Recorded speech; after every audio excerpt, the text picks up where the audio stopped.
gara miliyoonii ምናምን jedhanii waan haasa'aniif. Waay Waajin harka wale. Galatooma barsiisaa ibsaa tokkee koo dhiifama naa godha. Barsiisaa Tibbeessoo Qoyyaa deebisuu kootti dirqama waan lama na himate. Inni tokkoffaan Invite godheera. Waajin invite godheera. Inni tokkoffaan tokkuma wanti isin beekuu qabdanu ijoolleen as jalaa komantii maqaanatti baasaa jirtu. Kunoo ibsaadhuma isa guruupicha keessan jira jedhee gaafachuu dandeessu. An guruupii isa maallaqni funaanamu kana keessan jiru inni abbaa qaba. Guruupicha keessan hin jiru. Jarri dhufanii dhugaa jaraa hin baafatu. Inni ibsaan immoo mana natti bantee na arrabsite sinin jedhaa jiru yaa jama. Ani na arrabsine. Raajii sobaa natti sobdanii maaliif na sobdanii wanti isin natti raajjanii naan taane maqaa Yesuusiin sobdanii jedheeni madde malee uummata kiristaanaatti hin arrabsine. Na arrabsite te maqaa natti hin baase. Hin jenne. Gaafa ayyaana waggaa kee koy gaafa ayyaana waggaa Siyaasa diitta baqa beenyaa taata addunyaarra naannoo kanaan jettanii jennaan baqa beenyaa ta'eera. Adeemsa wale. Aleessa gaafa waggaa tokko kabajattu akka nama guddaatti waatee waggaa ture eega maqaana awwalee isaan yeroo tokko miyuutii godhadha akka gootanii gaafa dubbattan tokkummaati mana kana kabachiisi tokkoon yaada namarraa fuuta. Gaafa awwaleen dubbatu namni biraa dubbatu. Waan gaafni irratti qabu koy qabdii qabachaa deemi. Qabdii qabachaa. Achi booda gaafa dabareessi koo deebista walumatti qabdee kanu. Ibsaatu awwalee gaaffii afaanii gaafate. Kanaaf awwalitti dhiise. Ibsaa fi awwalee wal beekan hiriyaa waan turaniif amma wal dhabuu danda'an. Akka kanatti waliin galuu deebisuun qabuure Alekso eega maqaana waame nama 3,000 irratti maal taate irraa deeffatu yaadeen immoo jechuun deebii afaanii awwalee nama narrabsu Alex. An nama narrabsu arrabsee waan ta'eef awwalee isa ofirraa deebisuu yaadee qabdeetti gaaffii arrabsite inni jedhanii maqaa Yesuus isa sobeen beenneen na sobani maqaa Yesuusiin guyyaa 3 abbaa qabeenyaa taata addunyaarra naannofta jedhanii an abbaa qabeenyaas hin taane addunyaarras hin naannofne wangeelaan hin sobamu. Yesuus dhugaadha. Maaliif sobdan maqaa Yesuusiin jedheen kiristaanota biratti mana kootti gaafannaan na arrabseedhanii maqaa na balleessaa jiru. Kana deebisuun koo dirqama waan ta'eef isin hin arrabsine raajii sobaa immoo hin sobdu miidiyaa irratti hin sobina amma booddee eebbifamaatti fufaa waa biraa barsiisaa. Thank you. Eshi. Waa tokko si gaafadha tokkee. Eshi tokkee waa tokkoon gaafadha. Dheengadda diggisii wayii irra turanii waggaa tokko erganni dhufeedhanii keekii muranii fuulatti dibaa turan akka dhoqqeetti. Gaafa sana namoonni argitanitti yoo jiraattan barsiisaa ibsaatti naafe sheer naa godhaa jedhanii ijjigaayyoon utuu dhufte gaariidha. Isheetti sheeritti naa godhaannaan isheen na waamte nan dhufe boo'aa ture already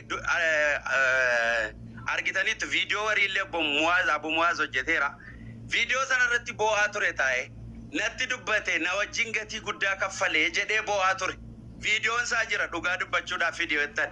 Ani immoo ji'a 3tti naannoof taa'aminaamin jedhee kanan isatti dubbadhe yoo viidiyoo fide amma asirratti agarsiise. Kunoo nama 3,000 keessatti nan gaxxaama. Isa maa inni beektaa gaafati waa'ee isaanitti waliin galle maqaa hadheessuuf fiiganii ka'u bakka. Amala kanaa qabu baay'ise. Namni tokko ila amma kanaan duras argitanii. Kun akkasii gara yaadaatti deebina. Gara yaadaatti deebina. Awwaleetti ofirraa deebitee waan ta'eef amma gara yaadaatti deebina. Tokkoffaa garee maallaqa sassaabbii keessaa riboomna godhanii jetti miliyoonii waa'ee maallaqa miliyoon sana. Eenyutu rumoomsi godhe ibsaa?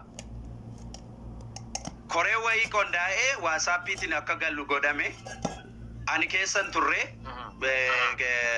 gaafa wal ga'anii walii bilbilanii naaf hin bilbilanii maaliin jedhanii waasaappii isaa yoo intinii ta'e iskiriinshot godhee kaa'asir rakkoon jiru. Ergasii birrii ergamu baasii galii galee hundumaa natti himi. Eenyutu garicha keessa jira?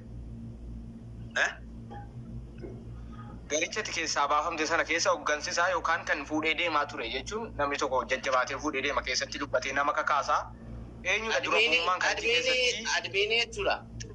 Admiiniin garee wangeelaa fi karaa akkaawuntii irratti ba'e karaa kolleejjii wayiidha. Obsaan dhufee ragachuu dandeessu. Isatu liid godhaa ture obsaa. Fadiin kun si deebisaa qoyal tokko ishii obsaan galchaa habiibi. Obsaa ol galchaa obsaa ollaa galchaa al tokko ilaa wannan si gaafadhe siif agalu achi keessatti namni dura bu'ummaan akkas jedhee ibsa kennaa ture eenyudha guruppii ammatti keessa jirtu sanatti. Obsaa. Isammaa okay rosaa orgadeera thank you gadato. Yeroo ati groupicha keessaa baatu maallaqni meeqa ga'eera? Hin barre maallaquma galee yuun argine ani. Amma makka galee amma makka ba'e nagar. Koreedhaan turre ati akkamitti baru wallaalte? Dura koree sana Koree keessaa utuma keessa jirtu. Ela yeroo koree sana ijaaramnee WhatsAppiitiin ijaaramee akka dubbatamuuf ta'e ol gallee haasa'aa turre mari'achaa turre. Birriin galu sun hundumtuu karaa kolleejjii ta'ee akkaawuntii sanarratti kan inni galaa ture. Isaa booddee meeqa akka galee meeqa akka ba'ee natti himanii hin galle ani ergasii jechuudha. Invitationiin naan ergamne dura dawwalameeti kan isaanii walitti qabamne haasofu. Sababni sii kaame remove godhamuudhaaf maali? Akkuma amma waleen dubbate gara saadha. Maana bakka akkasuma bakka already yaada isaan ignore godhu tokko yoo jirii ta'e. Tokkummaa. Naaf si remove godhamee reedhee yaada kennate waan ta'eef naaf saadhi. Namni guruupii keessa hin jiru. Guruupii keessa hin jiruudha. Maanatu kireen godhe guruupii. Ragaa fidachuu danda'a. Ragaa gaafanna waan ta'eef rakkoon qabu. Ragaa naa baasisi. Ragaa naa fidi. Gaafadhu ragaa. Ati guruupii miliyoonii jedhan jettee inni sana maal miliyoonii maallaqa funaanaa jiru hundinuu guruupii miliyoon miti ree akkamitti addatti siin guruupii miliyoon jedhu ree jirru hundinuu guruupii miliyoonii maallaqa funaanaa jiru. Al tokko bu'ee maqaa korichaa screenshot godhee asirra kaa'u WhatsAppii. Uffaanee fidamanii ragaa asirratti uummataaf iskiriinii. Hin danda'ama rakkoon qabu. Sagalee keessatti qabdaa yeroo keessa galtee ati keessa jirtutti. Sagaleen obsaallee jira. Bakka itti obsa waan tokko si gaafadha akka kiristiyaana tokkotti because ati geggeessaa kolleejjii tokkodha. Giruuppii sanatti gallee guruuppiin teenyee mari'anneerraa waaqayyoon natti waaqessitu sitti hafaradu ani keessan turre. Dhaggeeffadhu. Eebbifamii haadha gaarii qajeelaa gaafatee koreen marii jalqabaa isa waamnee mari'anneerraa koreen maallaqa funaanuu garuu guruuppiin isaa gara biraadha. Isinii baasuu hin danda'amu asirratti ollaanidha waan ta'eef oofishaalee funaannee uummata irratti funaanne uummata irratti waan ibsuu dandeenyu nuti bunu. Maaliif koreen marii jalqaba irratti guyyaa 2 waamee aadiin itti godhe jira natti itti dabalee aardoolidha. Garuu koreen ijaaramu jennaan koree maallaqaa immoo koree biraatti ijaarame isa kana keessa jalqabumayyuu hin gallee inni kan jechaa jiru isa jalqabaa irratti waamicha eeggatee dhabeeti malee koreen dhaabbata baajata funaane adda ibsaa akkasitti warra yoo barbaadde immoo amma sitti baasuu hin danda'a guruuppii lachuu. Obsa akkasitti na hubattu tokko qoe waajjiyaan tokko akkasitti na hubachuu qabdu tokkoffaa birriin kun hatameera birriin kun akkas ta'eera maal jechaa hin jiru because waan ani hin argine hin dubbadhu an tajaajilaa waan an ta'eef garuu waan ati dura walitti nu qabdee invitationiin nu ergamee keessa galle sun koree maalii jedhama. Inni jalqabaa sun dhaggeeffadha ammas inni jalqabaa suni atatamaan maal goona kan jedhu waan walitti qabee kireet godhu.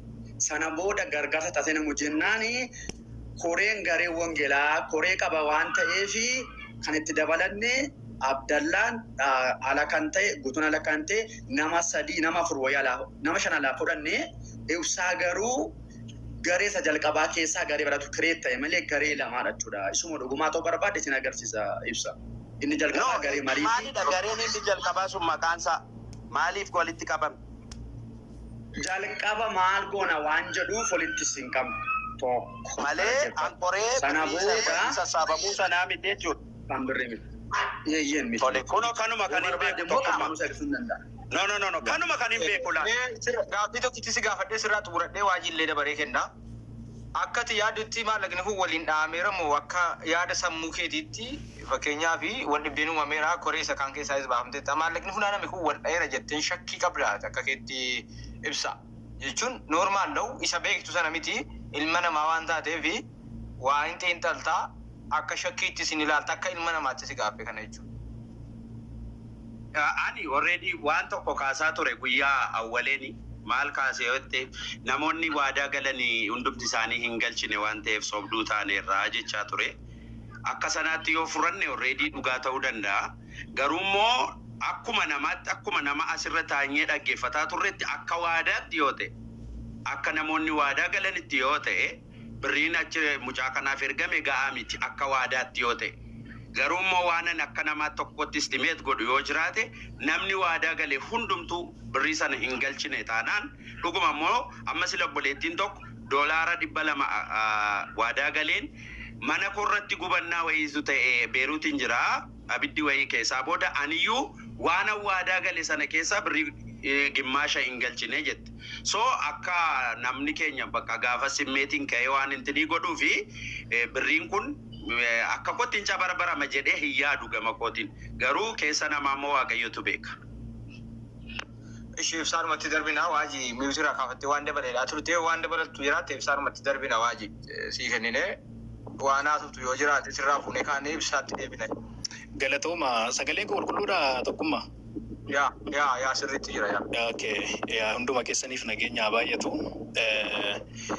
Jalqaba irratti barsiisaa ibsaanii ifaa godhaniiru yeroo ibsaan jalqabaa koree keessan ture jedhee xiqqooshii namootatti waan biraa fakkaachuu danda'a. Keessaa rimuuf ta'e jechaa ture miti tokkummaan akkas jedhanitti fakkaata. Eeyyeen kan jalqaba obboleessi keenya ibsaan nu waliin ture ariitiidhaan maal goona waan jedhu irratti malee koree warra qarshii walitti qabanii keessa hin turre takkaayuu isa keessan seenne obboleessi keenya ibsaan. Yerooma ariitiidhaan maal goona jenne iyyuu namoota muraasa taane walitti dhufneetu ibsaan afaan isaatiin akka nuun jedha. Waan kanarraa muuxannoo hin qabu. Isin hundi warri muuxannoo qabdanii nama gargaarsuu dandeessanii akka garee wangeelaatti itti deemaa nuun jedhee sokke. Yoon doggoree ibsaan obboleessa godina sirreeffachuu danda'a. Garee sana keessaa murimuuf na godha yoo jedhu garee sanatti erga gaafasitti deebine cikeetti waan tokko hin dubbanne tokkummaa. Kun dhugaadha. Garee maal jenne ariitii walitti qabne sana keessatti deebine waan tokko yoo waliin hin dubbanne maal goonire akka garee wangeelaatti koree waan jiruuf walitti dhufneetu waan goon ariitiidhaan goonee keessaa baane malee an akka kota obboleessa koo ibsaayi jibba sirraan qabu nama tokko keessan irraa jibban qabu garuu achi keessaa rimuuf na godhaniiru yoo jedhe inni koree qarshii walitti qabamu keessa takkaayyuu hin seenne achi keessas hin turre rimuuf na goota yoo jedhe immoo rimuuf guyyaatti godhame sana fidachuu danda'a garee masal qabaarraayyuu amma kun baay'ee barbaachisaadha jedhee yaaduun akka gootti. Obboleessi koo awwaleedhaa fi ibsaanis obbolummaa walitti qabu waan tokko tokko irratti ariitiidhaan miira keessa galee walitti dubbachuu hin jiru hundi keenya iyyuu garuu ammoo haala laallachuun murteessaadha. Egaa erga haqa namaa dubbachuudha ta'e tokkee koo haqa namaa dubbachuudha akka hawaasaatti miidiyaa hawaasaatiin dubbannaa erga jedhamee fakkeenyaa fi akka miliyoon mana hidhaatiin baaneef mana kee kanatti nama 3,000 irratti qarshii gara 500,000 walitti qabamee ture. Mucaan mana hidhaan gara qarshiin sun eessa dhaqe? Dhaggeeffadhaa qaba. Yaada jira. Dhaggeeffadhu qaba. Nan deebisaaf yoo ibsaa. Qaban. Waa'ee garee shaadaa waa'ee garee shaadaa haasaa. Waa'ee abbuu maqaan kaasne. Nan deebisaaf waan deebisu. Ahmad qoy. Natu deebisaaf. Agaafatu. Jiruuf deema tokko kana jira yaada jiru deema. Dubbattu isinis maali anoo sin dhaggeeffadhaa. Agaafatan rakkoon qabu namni kamiyyuu gaaffiif toominaan agaafatu. Deebiinis asuma jira waan ta'eef. Galatooma. Wanta biraatti. Annaamusu maali naasaa? Awwalee as jalaa baay'ee namoota gurguddoota asirra jirtu namoota dhaggeeffachaa jiru nama Oromooti hedduunsaa wal kabaja waliif qabna Oromoo walitti qabna obboloota koo. Yoon dogoggora dubbadhe dhiifama naa godha. Anama miliyoonii illee waan asirratti dubbadheef aarii dubbadhe. Natu sii deebisa waan sirrii gaafatte. Ishi tokko. Thank you galatoo. Eeyyeen atillee Facebook irratti dhoobdee turte tokkee koo ijoollee fidanii maxxansanii turan qarshii 500 moo 50 waan akkasii jetteetu bilaasha ta'ee jette. Dhoobdee turte ijoolleen maxxansii dura. Dhoobdee turte jedhe kaa. Maxxansitee jechuun. Nu biratti maxxansitee jechuun gooti. Poostii jedhamu Ingiliffaa. Maxxansitee turte. Awwalee as jalaa baay'ee. Tokko kana lammaffaa ijoollee gara shaadaatti dhuftee mana ijaarra jedhame yoo xiqqate qarshii miliyoona 5 wayitu walitti qabamee faraan gabaasee ture ijoolleen manni bitamee. Isatti deebiidha. Amma waan xumurre waan amma fuulleeffannee. Tokkee kun xumurre qoy. Sekeendii shan qofa. Sekeendii shan qofa. Waan sii deebisa. Sekeendii shan qofa. Akka waa waliin dabsiifne. Gaaffiin jalqabaa sirrii. Tokkummaa namni jalqaba gaaffii gaafatame waajiin warra gaafatamu keessaati. Gaaffii isa irratti kan irraa of qulqulleessee ka'ee kan warra waa'ee musliimaa gaafatu.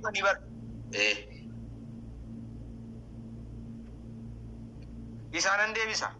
Gaaffii ati gaafatte kun galmee irra galee jira. Si osoo hin taane qaamni maallaqa sana kennee gaafatee waan kana keessatti shoora qabu gaafateera. Tartiiba qabsiifannee waan jirruu fi sana akkuma kanatti nuu dhiisi hin dhiibne jechuu barbaada. Na gaafatte waan ta'eef akka nama tokkotti si deebisa. Nama bakka bu'ee osoo hin taane akka miidiyaa hawaasaa taanetti akka miidiyaa yeroo kana dhiibbaa fedhe geessisuus ta'e qabbaneessuus danda'u tokkotti akka miidiyaa uummataa taanetti gaafachuu waan oolu miti. Kun ati jetteef osoo hin taane uummataaf jecha waajiin jedheef osoo hin taane. kan garee eenyu kanasi yookaan waajiin na gaafadhaa nan gaafatinaa jedhee osoo hin taane miliyooniif jaala garuu saamichi uummata irratti raawwatamaa jira waan jiru adda baafachuuf sii galee irra caalaan isa gama kanaas waan wayyaa jala kaan nuuf hin qabnu deemsuma deemsatti deemnaa jechuu barbaadetani galatoome waajii ina fusuunis Alex yaada kolleen anti mursiifne tokko mana kee keessa jirra tokkummaa ta'u bakka malee qarshiin kuma yaada kan kee yaada biraa maali kaaftan yeeffannoo waan ammaa irratti maali beektaa akka nama dubbachuu taanaani tokkummaa qarshii kuma 220 suma yaamboo nyaatamte suma yaa tasfaa nyaatamte baachi deemna hin jedhe mana hin dubbannu hin jenne waajii bar hay haqa hawaasaa dubbachuu sana kan suma yaa tasfaa itti deemna dura sana dirreessuu yaa tasfaa itti deemna dibbiin gootee hafte qaama akkasiin nyaatte isinitti himneerra irra keenya ragaa waliin bakka sana sirreeffadhaati mana keenyatti ajandaa jijjiiraa jira amma ajandaan jijjiirina mata dureen jijjiirina waan walitti qabannee mana keessa sirreeffadhaati nuti deebi'a waliin gal dura mana keessa sirreeffattan malee nu gaafachuu hin dandeessan akka kotti waajii arrabsuun deebii taati no arrabsaa jiru tokkummaa miira keessa galu no deebii no jechuun ajandaa jijjiiruuf loluun deebii taati beekumsa taati jijjiiraas hin jiru lolaas hin jiru nama guddaadha akka kiristaanummaatti namni gaafa namni qarshii buuse dhufee nuun waa gaafatu malee si nu gaafatu osoo hin taane wangeela si gaafataan jiru bara wangeela dhimma keeti akka kiyyatti miti bara si galee namni waa'ee qarshii biraa nu gaafachuu barbaadu yoo jiraate namni buuse nu haa gaafatu malee maaliif jetta namni buuse waan miliyoontu gaafataa jira miliyoontu gaafataa jira maallaqa irraa fuutan waaji maallaqa irraa